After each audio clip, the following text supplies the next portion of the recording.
जी नमस्कार, मैं हूं राज पाठक और आप देख रहे हैं बुलेट न्यूज टीवी। देखिए, बिहार विधानसभा का चुनाव नजदीक है और ऐसे में अब सीट बंटवारे को लेकर के जो है बवाल छिड़ा हुआ है। महागठबंधन में कौन कितने सीटों पर लड़ेगा, इससे पहले अब नया चर्चा शुरू हो गया है कि एनडीए में कौन कितने सीटों पर लड़ेगा।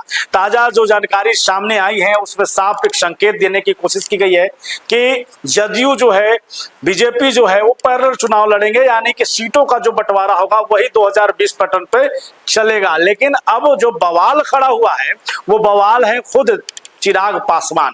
चिराग पासवान को कौन नहीं जानता है। चिराग पासवान जिस तरीके से 2024 में अपनी 100% स्ट्राइक रेट को मेंटेन किए हैं, 5 लोकसभा सीट और उस तमाम सीटों को जीत चुके हैं, ऐसे में उनका आत्मविश्वास हावी है, भारी है। वो चाहते हैं कि बिहार विधानसभा चुनाव के दौरान एनडीए में उनको अच्छा खासा तवज्जो मिले, वैल्यू मिले और वैल्यू के आधार पर वो 40 से प्लस सीट चाहते हैं। लेकिन बवाल खड़ा कहां हो गया है? बवाल खड़ा ये हो गया है कि खुद जानकारी में ये चर्चा में का विषय बन गया कि चिराग पासवान की पार्टी लोजपा को 20 सीटें और 20 सीटें 23 सीटों के बीच में उनको दिया जा रहा है। 10-10 सीटें जो हैं वो जीतनराम मांझी की पार्टी हमको और उपेंद्र कुशवाहा की पार्टी आरएलएम को दी जाएगी। अब 20 सीट लेकर के जाहिर सी बात है चिराग पासवान बिहार विधानसभा चुनाव में तो नहीं आने वाले हैं। इससे तो ऐसा लग रहा है कि उनकी बेइज्जती हो जाएगी और बेइज्जती को रोकने के लिए चिराग पासवान का पूरा खेमा जो है अब सामने आ गया।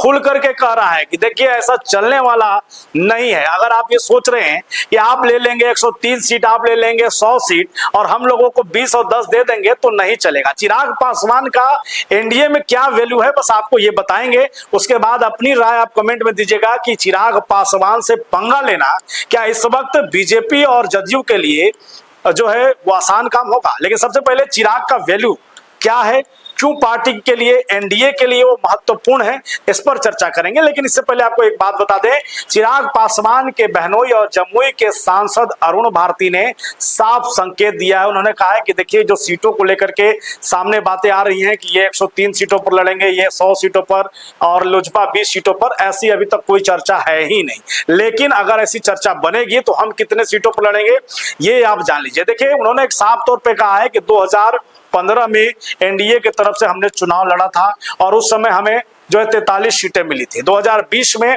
103 से ज्यादा सीटों पर हम चुनाव लड़े हैं। आपको मालूम है कि वो एनडीए से तब नहीं थे, चिराग पासवान बागी हुए थे और अकेले ही बिहार विधानसभा चुनाव को लड़े थे। 103 सीटों पर लड़ने वाले चिराग पासवान, हालांकि उनको सफलता नहीं मिली, लेकिन वो कह रहे हैं कि इन्हीं के बीच का जो है वो हमें सीट चाहिए, यानी कि 40 से ऊपर, 40 से नीचे चिराग को मंजूर नहीं है। अब आपको थोड़ा सा पीछे ले चलते हैं 2020 विधानसभा चुनाव के दौरान, जहां पर चिराग पासवान ने ऐलान किया कि वो जदयू के खिलाफ उम्मीदवारों को उतारेंगे। अपने सीटों पर तो वो उतरेंगे ही, अपने सीटों पर प्रत्याशी को तो देंगे, लेकिन जदयू के खिलाफ में वो उम्मीदवार उतारेंगे। और हुआ क्या, जदयू सबसे पीछे तीसरे नंबर की पार्टी बनकर के सामने आ गई। चिराग पासवान भले ही न जीते हों, लेकिन एनडीए को सबसे ज्यादा कमजोर उन्होंने ही किया और यही कारण रहा कि 2 बार 5 सालों के अंदर में नीतीश कुमार ने पलटी मारा।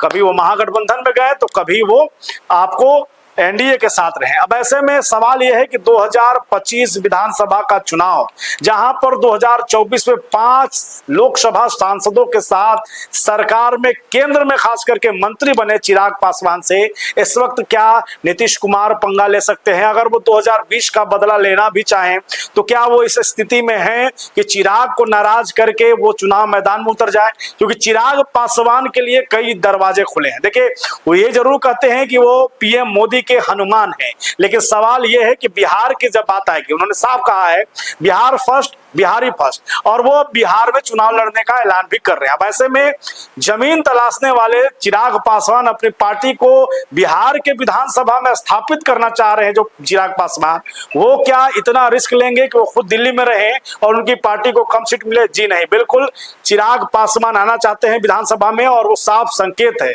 अगर पार्टी उनको लेकर के विचार नहीं करेगी। सीटों को लेकर के जो तालमेल है उस पर चिराग पासवान को जो है वैल्यू नहीं दिया एनडीए, तो उनके लिए कई ऑप्शन खुले हैं। प्रशांत किशोर तारीफ भी करते रहे हैं चिराग पासवान के, चिराग पासवान भी प्रशांत किशोर के तारीफ करते रहे। ऐसे में जो तीसरी बड़ी पार्टी जो बिहार में अभी दिख रही है जनसुराज, उसके साथ भी चिराग पासवान जा सकते हैं। ऐसे में मुसीबत जो है वो एनडीए के लिए साफ तौर पे आ जाएगा। जिस प्रशांत किशोर को लेकर के चर्चा की जा रही है कि वो एनडीए का नुकसान करेंगे, महागठबंधन का नुकसान करेंगे, जैसे ही चिराग शामिल होंगे साफ संकेत हो जाएगा एनडीए का जो है वो नुकसान होगा और महागठबंधन की सरकार बन सकती है। हम ये नहीं कह रहे हैं कि बन जाएगी, लेकिन संभावनाएं बढ़ जाएंगी। अब सवाल ये है कि क्या इसे लेकर के पुनः विचार किया जाएगा, सीटों को लेकर के खुल करके सामने आएंगे वो तमाम एनडीए घटक दल और ये मानेंगे कि चिराग पासवान जो सीटों की डिमांड कर रहे हैं, 40 से प्लस सीटों की डिमांड चिराग कर रहे हैं और 40 से प्लस सीटों पर वो चुनाव लड़ेंगे, ये दावा उनके पार्टी के द्वारा भी किया जा रहा है। ऐसे में अब सवाल है कि चिराग पासवान से लड़ाई लड़ने की स्थिति में क्या एनडीए का वो तमाम घटक दल तैयार है या फिर चिराग से लड़ना खुद राजनीतिक खुदकुशी होगा। अपनी कमेंट हमें जरूर बताएं। बहुत बहुत धन्यवाद।